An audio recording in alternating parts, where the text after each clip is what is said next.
Good morning po. Ako po si MUG Joy Lorraine Guzman. Crime Registrar po ako ng Victoria Municipal Police Station. Malaki po ang naging impact ito sa aking personal na buhay sapagkat yung mga katuruan po sa ating Biblia, yung mga salita po ng Diyos ay nagkaroon po ako ng magandang relasyon sa ating Panginoon. Lalo na po yung nataniman ng aking puso at isipan ng mga salita ng Diyos, naging maayos po lahat yung mga desisyon sa ating buhay. Sinasabi nga po na kailangan po ay magkaroon tayo ng matibay na foundation of knowing God. Sabi nga po sa principation ng ating hepe po. Ang ating bawat kapulisan po ay dapat meron pong presence of God inside. Ang pagtatrabaho mo natin ay may kaakibat na pinapapalooban ng presensya ng ating Panginoon. Kukunin ko lang po yung sa Bible verse ng Colossians 3:23 na whatever you do, work in it with all your heart as working for the Lord and not for men. Tayo po ay nagsiserve hindi para sa tao, kundi sa kalukuran po ng ating Panginoon. Pinapaalala po dito yung faithful service will be rewarded by the Lord. Sa family po, the moment po na nag-yes ako sa Panginoon, susunod ako, may pagpapala po tunay sa pagsunod sa Panginoon dahil naging magaan po yung flow ng aming relasyon sa family.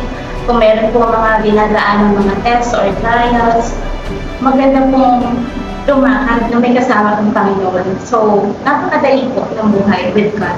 Pero ngayon po, proud po ako na sa kabila po noon ay nagkaroon na ako ng malalim na relasyon sa Panginoon. Ako po ay naanda na sa minhi na kung saan nahasik sa matabang lupa. Dahil po, ako po ay ngayon ay active po sa isang gawain sa bahay po namin. Every Thursday night po, nagkakaroon po kami ng gawain. Masaya po na buksan yung tahanan para sa gawain sa Panginoon. Alam ko po na binibless po ni Lord ang lahat ng mga gawain. So, proud po ako na ang dati pong tagapakinig lamang sa programa po ng ating kapulisan na MBA. Ngayon po ako po ay nag-share na rin po ng Word of God sa aming pong cell group. May time din po na nagkakaroon po kami ng nagkakadak po kami sa mga indigent kids, may feeding program, as well as natuturo rin po kami ng salita ng Panginoon. Okay, so, nung meron na po tayong mga aral na sinusunod mula sa Biblia, naging magaan po ang buhay ng ating mga kapulisan. Napapansin ko po na bago po mag-start ang ating trabaho, kami po ay sumasalimuni muna sa Lord. Meron po kami tinatawag na COP hour po dito sa stasyon. Ito po yung best practice po ng ating hepe, kung saan po yung the chief, the officers, and the police, ay the personnel, rather po, ay nagkakaroon ng time po to hear the Word of God. At doon po, bago po mag-umpisa ang trabaho ng bawat isa ay masasabi ko po na guided po kami by the Holy Spirit. Sa akin po yung pinaka-Bible verse na tumimo or rumema sa aking puso, yun po yung sa Ecclesiastes 3:11. He has made everything beautiful in His time. Alam ko po na yung mga bagay ay naaayon sa plano at perfectong timing nito. Magkaroon po tayo ng pananaw at pananampalataya na magtiwala sa Diyos na kinikilala natin dahil siya po ang Diyos na buhay, siya may control sa lahat ng bagay, at ang kanyang oras po ay laging perfecto kahit na ito po ay hindi palagi malilang sa atin. So, para sa akin po, nagpapasalamat po ako sa ating mga spiritual life coaches. Thank you so much po. Sapagkat alam ko po na hindi aksidente na kayo po ay pinadala ng ating Panginoon na makabahagi po dito po sa programa ng PNP ng MBK. At alam ko po na kayo po naging way para ang mga kapulisan po ay magkaroon ng pagkakilala sa ating Panginoon, makapag-aral ng salita ng Panginoon, and then later on po, yung aming pong relasyon ay lumalim.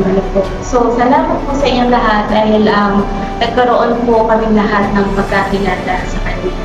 Sabi ko nga po talaga po, napakagaling ni Lord at dahil sa yung pagpapala po ay binubuhos niya sa amin, lalo po particularly sa akin. Dahil po, sinasabi ko nga po, hindi na po yung time tumitingin sa religion. Ako po ay Christian by heart.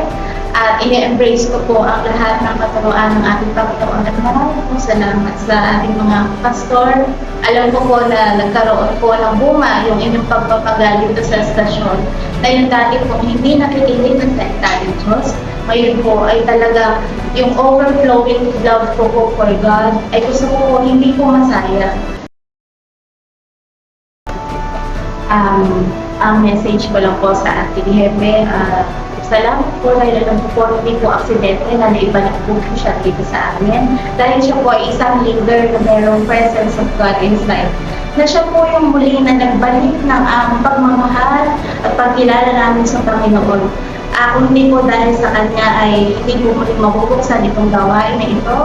Siya po ang nagiging inspiration namin lahat na bago po kami magtrabaho ay inuuna po namin ang pagtawag sa Panginoon dahil wala naman pong iba na gagabay sa amin kundi lang po ang ating Panginoon po. So, pilit po niyang ini-insist sa aming mga puso at isipan na ang lahat po ng aming ginagawa ay para po sa kalugaran ng ating Panginoon. So, ang mensahe ko rin po sa aming mga kapulisan na po, magkaroon po kami ng patuloy na malalim na pagkakilala sa ating Panginoon. Have time to study the Word of God, mag-devotion po sa kami lahat, aralin ang salita ng Lord, in that way malalaman po natin kung ano yung instruction ni Lord. Kasi po yung Bible, hindi po yung manual na sinusunod ng mga tao. So, ang nagkakaroon po ng malalim na relasyon sa Panginoon ay meron po rin po pagpapala. Akin lang po iiwan sa mga kaibigan ko po, mga katrabaho, doon po sa book ng John 15 verse 5 po. Apart from Him, you can do nothing. Mga kapatid, our lives is useless and worthless po without our Lord God. So, purihin ang ating Panginoon at maraming salamat. So, ako po si MUP Joy Lorraine Guzman. Prime Register po ako ng Victoria Municipal Police Station. I am my brother's keeper.